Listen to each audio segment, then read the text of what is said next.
Hi guys, ഒരുപാട് നാളായി ഞാൻ വീഡിയോ ചെയ്തിട്ടെന്ന് എനിക്കറിയാം. അതുകൊണ്ട് ടോപ്പ് ഫോമിൻ്റെ എപ്പിസോഡ് 5ഉം എപ്പിസോഡ് 6ഉം ആണ് ഈ വീഡിയോയിൽ പറയാൻ പോകുന്നത്.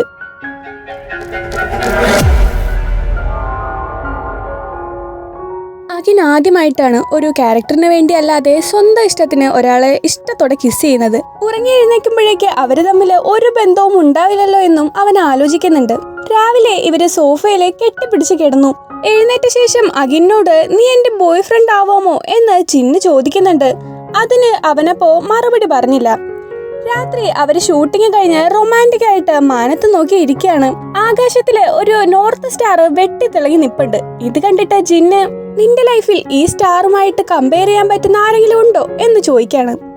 അത് ഞാൻ പറയുന്നില്ല. എൻ്റെ ലൈഫിൽ അങ്ങനെ ഒരാളുണ്ട്, അത് നീയാണ് എൻ്റെ ജീവിതത്തിലേക്ക് വെളിച്ചം കൊണ്ടുവന്നത്. ഞാൻ പറഞ്ഞ കാര്യം ആലോചിച്ചായിരുന്നോ? നീ ആദ്യം പോയിട്ട് ബെസ്റ്റ് ന്യൂ ആക്ടർ അവാർഡ് വാങ്ങ്, അപ്പൊ നമുക്ക് ആലോചിക്കാം. ഓ അങ്ങനെയാണോ? എങ്കിൽ ഇത്തവണ എന്തായാലും ഞാൻ ആ അവാർഡ് വാങ്ങും. നാളെ സെക്സിയസ്റ്റ് മാൻ അവാർഡ് പ്രഖ്യാപിക്കും. ഇപ്രാവശ്യവും നിനക്ക് തന്നെ കിട്ടും, നോക്കിക്കോ. എന്നാൽ അവാർഡ് കിട്ടിയത് ജിന്നിനാണ്. അവനെ എല്ലാവരും വന്ന് കൺഗ്രാറ്റുലേറ്റ് ചെയ്യുന്നത് കണ്ട് അഖിന് എന്തോ സങ്കടമായി. കാരണം അഖിൻ ആക്ടിങ് ചൂസ് ചെയ്യാൻ കാരണം തന്നെ അവന്റെ മുത്തശ്ശിയാണ്.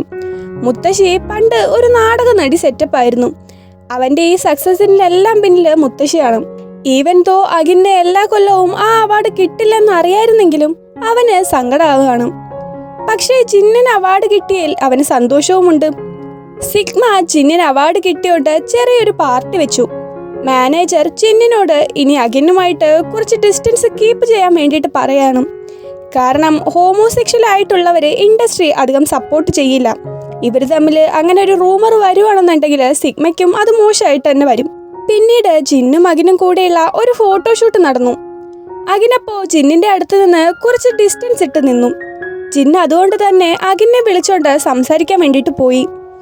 അഖിന്റെ അടുത്ത പ്രോജക്റ്റ് ഒരു സ്റ്റേജ് പ്ലേ ആണ്. അത് വേറൊരു ആക്ടറിന്റെ കൂടെയാണ്. ജിന്നാണേൽ അടുത്തതായിട്ട് ചെയ്യാൻ പോകുന്ന ഡ്രാമ ജോഡിന്റെ കൂടെയാണ്. കുറച്ചു നാളത്തേക്ക് ഇനി പരസ്പരം കാണാൻ പറ്റില്ല. ഇവരുടെ ഈ റിലേഷൻഷിപ്പ് ഇനി എന്താകുമെന്ന്, അതായത് അഖിന്റെ സ്റ്റാൻഡ് എന്താണെന്ന് ജിന്നിനറിയണം. ജിൻ, നമ്മൾ പരസ്പരം കാണാതിരുന്നാല് നിന്റെ ഈ ഫീലിങ്സ് എല്ലാം മാറിക്കോളും. നിനക്ക് അങ്ങനെയാണ് തോന്നുന്നതെങ്കിൽ എൻ്റെ കണ്ണിൽ നോക്കി പറ നിനക്കെന്നെ ഇഷ്ടമല്ലാന്ന്. എങ്കിൽ ഞാൻ പൊക്കോളാം. അഖിൻ ഒന്നാമതേ ഈ അവാർഡ് പോയതിന്റെ സങ്കടമുണ്ട്. അവന്റെ ഈ ചോദ്യം കൂടെ കേട്ടതോടെ എല്ലാവരും എന്തിനാ എൻ്റെ മേൽ ഇത്ര എക്സ്പെക്ടേഷൻ വെക്കണേ എന്നും പറഞ്ഞിട്ട് അവൻ കാറിൽ നിന്നിറങ്ങി. ജിന്ന് പുറകെ ചെന്ന് അവനെ കെട്ടിപ്പിടിച്ചു. അഖിൻ അവന്റെ ഉള്ളിലെ സങ്കടങ്ങളെല്ലാം തുറന്നു പറഞ്ഞു. അവന്റെ ഫീലിങ്സ് ജിന്നിന് മനസ്സിലാക്കാൻ പറ്റി. പിന്നീട് ജിന്ന് അഖിന് ഒരു മാല കൊടുക്കുന്നുണ്ട്, കപ്പിൾ റിംഗ് ഒക്കെ പോലെ. ഈ മാല ഒരു പ്രോമിസ് ഓർമ്മിക്കാനാണ്. ജിന്നിന് അടുത്ത ബെസ്റ്റ് ന്യൂ ആക്ടർ അവാർഡ് കിട്ടുവാണെങ്കിൽ അപ്പോഴും അവരുടെ ഫീലിങ്സ് ഒരുപോലെ തന്നെ ആണെങ്കിൽ അവർ ഒരു കപ്പിൾ ആയിട്ടിരിക്കാം എന്നതിന്റെ പ്രോമിസ്. അഖിനോട് അന്ന് ചോദിച്ച ചോദ്യം ജിന്ന് വീണ്ടും ചോദിച്ചു. നിന്റെ ലൈഫിലെ നോർത്ത് സ്റ്റാർ ആരാണ്? അഖിൻ അത് തന്റെ മുത്തശ്ശിയാണെന്ന് മറുപടി പറഞ്ഞു. കുട്ടിക്കാലം മുതൽ തന്നെ അവൻ മുത്തശ്ശിയുടെ കൂടെ അവരുടെ അഭിനയം കണ്ടാണ് വളർന്നത്. തന്റെ കൊച്ചുമകന്റെ ഉള്ളിൽ ഒരു ആക്ടർ ഉണ്ടെന്ന് തിരിച്ചറിഞ്ഞ് അഖിനെ സപ്പോർട്ട് ചെയ്തത് അവന്റെ മുത്തശ്ശിയാണ്. ഇനി ഫ്രീ ആവുമ്പോൾ രണ്ടാളും കൂടെ മുത്തശ്ശിയെ കാണാൻ പോവാന്ന് തീരുമാനിച്ചു. എപ്പിസോഡിന്റെ അവസാനം ജെയ്ഡ് ഒരാളോട് സംസാരിക്കുന്നുണ്ട്. ജെയ്ഡിന്റെ പുതിയ സീരീസിൽ ഒരു സോങ് പ്രൊഡ്യൂസ് ചെയ്യാൻ പറ്റുമോ എന്ന് ചോദിച്ചുകൊണ്ട്. അവരുടെ സംസാരം കേട്ടിട്ട് പുള്ളി ജെയ്ഡിന്റെ എക്സ് ആണെന്നാണ് എനിക്ക് തോന്നുന്നത്. പുള്ളി വേഗം തന്നെ വരാന്ന് സമ്മതിക്കുന്നുണ്ട്.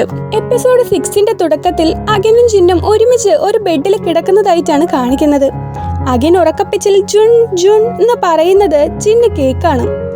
അഖിൻ ജിന്നിന്റെ സ്നേഹത്തിൽ തലയും കുത്തി തന്നെ വീണിട്ടുണ്ട്. ജോണി എന്ന് പറഞ്ഞിട്ട് പുതിയൊരു ക്യാരക്ടർ ഈ എപ്പിസോഡിൽ വരുന്നുണ്ട്.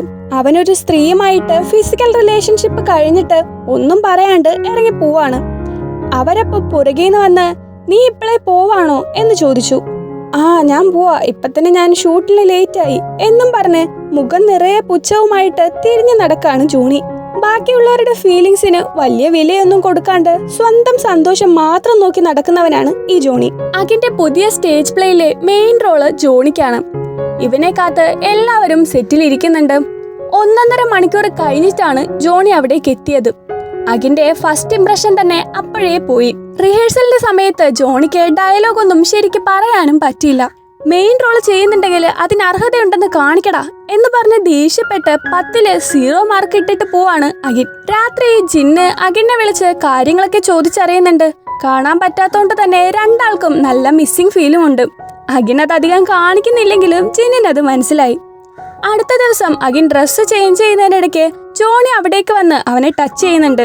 അഖിന് അതൊന്നും അത്ര ഇഷ്ടാവുന്നില്ല. എന്നാലും വൈകിട്ട് എല്ലാരും കൂടെ ഡ്രിങ്ക്സ് കുടിക്കാൻ പോകുന്നുണ്ട്. അപ്പോ ജോണിയോട് കൂടെ വരുന്നുണ്ടോ എന്ന് അഖിൻ ചോദിച്ചു. ജോണിയും വരാന്ന് പറയാണ്. അഖിൻ കുടിച്ചു കഴിഞ്ഞാൽ പിന്നെ എന്താവെന്ന് നമുക്കറിയാലോ. അവൻ ബോധമില്ലാണ്ട് പാട്ടും പാടി ജോണിയോട്, എടാ കുറുനരി, നീയും ഭയങ്കര ഹാൻസം ആണ്, സ്മാർട്ടാണ്, പക്ഷേ നിനക്ക് നിന്റെ ബുദ്ധി ഉപയോഗിക്കാൻ അറിയില്ല. നീ ഇങ്ങനെ അന്തോ കുന്തോ ഇല്ലാണ്ട് നടന്നിട്ട് എന്താവാനാ? ഈ പ്രോജക്റ്റ് നേരെ ചൊവ്വേ ചെയ്താ നിനക്ക് രക്ഷപ്പെടാം എന്നൊക്കെ ഉപദേശിച്ചു. ജോണി കുടിക്കാത്തോണ്ട് അവന് മാത്രം ബോധമുണ്ട്. കുറച്ചു കഴിഞ്ഞ് ബാക്കി എല്ലാവരും ഉറക്കായി. പിന്നെ മാനേജർ ഒരുത്തനെ എടുത്തോണ്ടങ്ങ് പോയി. ജോണി അഖിനെ തന്റെ റൂമിലേക്ക് കൂട്ടിക്കൊണ്ടുപോയി. അവൻ അഖിന്റെ ഡ്രസ്സ് ഉരിമാറ്റി കിസ് ചെയ്യാൻ തുടങ്ങി. അഖിനാണെങ്കിൽ ജുണ്ണ് ജുൺ എന്ന് ഉറക്കപ്പിച്ചിൽ പറയുന്നുണ്ട്. ആ ടൈമിൽ തന്നെ ജിന്നിന്റെ കോള് വന്നു. ജോണി ആ ഫോൺ എടുത്ത് ജിന്നിനെ ചൊറിയാക്കി. അഖിന്റെ എന്റെ മുന്നിൽ കിടപ്പുണ്ട്, ഉറങ്ങിക്കഴിഞ്ഞാ എന്ത് ക്യൂട്ടാ ഇവനെ കാണാൻ, നീ സ്വർഗത്തിലെ കട്ടറും പാവാതെ. ഇതെല്ലാം കൂടെ കേട്ട് ജിന്നിന് ദേഷ്യവും സങ്കടവും എല്ലാം തോന്നുന്നുണ്ട്. അവൻ വീണ്ടും വീണ്ടും വിളിച്ചോണ്ടിരുന്നു. ജോണി ഈ സാഹചര്യം മുതലാക്കി. രാവിലെ കണ്ണു തുറന്ന അഖിന്റെ കിളി പോയി. അവൻ ഇന്നലെ നടന്ന കാര്യം ഒന്നും ഓർമ്മയില്ല. അവന്റെ കഴുത്തിലും നെഞ്ചിനുമെല്ലാം ഹിക്കിയായ പാടും. സ്വന്തം ദേഹത്തും തുണിയില്ല, അപ്പുറത്ത് കിടക്കുന്ന ജോണിയുടെ ദേഹത്തും തുണിയില്ല. തിരിച്ച് വീട്ടിലെത്തിയപ്പോ ജിന്നിന്റെ ഒരു 136 മിസ് കോള്. ജിന്നിനെ ബെസ്റ്റ് ആക്ടർ അവാർഡിനെ നോമിനേറ്റ് ചെയ്തിട്ടുണ്ട്. അതുകൊണ്ട് തന്നെ അവൻ ജിന്നിനെ അങ്ങോട്ട് വിളിച്ച് കൺഗ്രാറ്റുലേറ്റ് ചെയ്തു. ഇന്നലെ രാത്രി നീ എവിടെയായിരുന്നു എന്ന് ജിന്ന് ചോദിച്ചു. ഇന്നലെ ഷൂട്ട് കഴിഞ്ഞ് ക്രൂ മെമ്പേഴ്സ് എല്ലാരും കൂടെ ഡ്രിങ്ക്സ് കുടിക്കാൻ പോയി. ഓ, അപ്പൊ അത്രേ ഉള്ളൂ? ജസ്റ്റ് ഡ്രിങ്ക്സ് മാത്രം? ആ ശരി ശരി, പിന്നെ കാണാം. അഖിൻ ഇന്നലെ നടന്നതൊക്കെ കഷ്ടപ്പെട്ട് ഓർക്കാൻ നോക്കിയിട്ടും പറ്റണില്ല. അന്ന് ലൊക്കേഷനിലേക്ക് കഴുത്ത് മറച്ചിട്ടുള്ള തുണി ഇട്ടിട്ടാണ് അവൻ പോയത്. ജോണി അവിടേക്ക് വന്ന് അഖിനെ ഓരോന്നും പറഞ്ഞ് കച്ചറയാക്കി. പിന്നീട് അവിടേക്ക് വരുന്ന ജിന്ന് ജോണിയുടെ ശബ്ദം കേട്ട് ഇന്നലെ ഇവനാണ് ഫോൺ എടുത്തതെന്ന് മനസ്സിലാക്കി അവനെ കോളറിൽ പിടിച്ച് ചുമരി കയറ്റി. നീ ആരാന്നാടാ നിന്റെ വിചാരം എന്നൊക്കെ ചോദിച്ചു. അഖിൻ ഇതും കണ്ടോണ്ട് വന്ന് രണ്ടാളെയും പിടിച്ചു മാറ്റി. ജിന്ന് അഖിനെ അവിടെ നിന്ന് വിളിച്ചുകൊണ്ട് പോയി. അഖിന്റെ കഴുത്തിലെ ഹിക്കി ജിന്ന് കണ്ടു. നീ എന്നെ ഒരു കോമാളിയായിട്ടാണോ കണ്ടേക്കണേ? നമ്മൾ പ്രോമിസ് ചെയ്തതൊക്കെ നീ മറന്നു? എടാ, നീ വിചാരിക്കും പോലെ ഒന്നും നടന്നിട്ടില്ല. അഖിൻ, അവന് നിന്നോടൊരു അട്രാക്ഷൻ തോന്നിയത് സ്വാഭാവികം. പക്ഷെ നീ തിരിച്ച് എന്ത് പ്രതികരിക്കുന്നു എന്നത് നിന്റെ കയ്യിലാണ്. നീ അവനെ അനുവദിച്ചു. അതെങ്ങനെ ഞാൻ സഹിക്കും? അഖിന് ഇനി എന്ത് പറയണമെന്നറിയാണ്ട് അവൻ കാറിൽ നിന്ന് ഇറങ്ങിപ്പോയി. ജിന്ന് ഇത്തവണ അവന്റെ പുറകെ പോയില്ല.